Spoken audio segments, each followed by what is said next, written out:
Good evening to our fast news report. We have breaking news from Russia's Dagestan region, where a series of coordinated terrorist attacks have left the nation in shock and mourning. Here to give us a detailed report on this tragic incident is our correspondent Alex. Thank you, Cooper, and good evening. The southern region of Dagestan has experienced one of its darkest days. Multiple terrorist attacks targeted religious buildings and a police post, resulting in significant loss of life and heightened security measures in Dagestan. Alex, can you provide us with more specifics on the attacks? Certainly. The attacks were carried out in the cities of Makhachkala and Derbent, both near the Caspian Sea.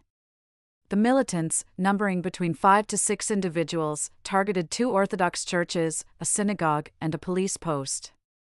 The tragic outcome, as far as we know, was the death of 15 policemen, 3 civilians, and an Orthodox priest. That is terrible. Did the attackers get caught? The security forces acted swiftly and neutralized the perpetrators. Following the attacks, the region was put under a counter-terrorist operation and a criminal investigation was launched. The authorities quickly labeled these acts as terrorism. Have there been any indications of who might be behind these attacks? There are emerging reports that suggest potential links to ISIS and rumors about a link to the ongoing military operations in Ukraine. Just rumors, but Dagestan's governor hinted at the involvement of Islamic sleeper cells directed from abroad. Additionally, there have been allegations involving a local official's son in the attacks, leading to his detention. It sounds like this incident has broad implications. How is the region responding to this tragedy?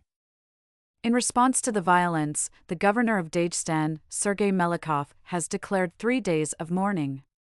The attacks, which resulted in the deaths of 19 individuals, primarily law enforcement officers, have deeply affected the community.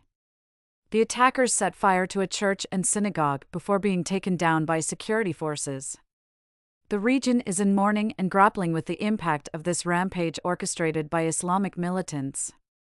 Have there been any notable responses from the Russian government or other officials?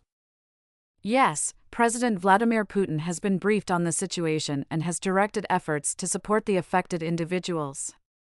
There's also an increasing focus on the potential radicalization trends within Dagestan, with fears of further escalation into interethnic conflicts.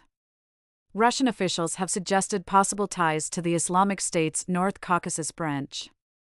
Given the context of Russia's current international engagements, particularly in Ukraine, are there any indications that these attacks are connected to that war?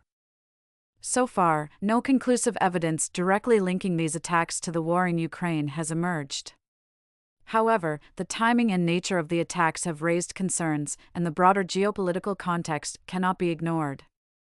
The head of Dagestan has urged for restraint and unity among communities to prevent further escalation, emphasizing that these challenges test Russia's domestic stability amid its international involvements.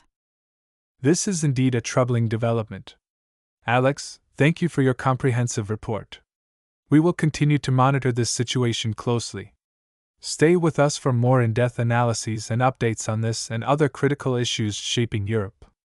Your support is invaluable. Be sure to like, subscribe, and share to keep you informed and engaged. Until next time, stay strong and keep defending our democracy.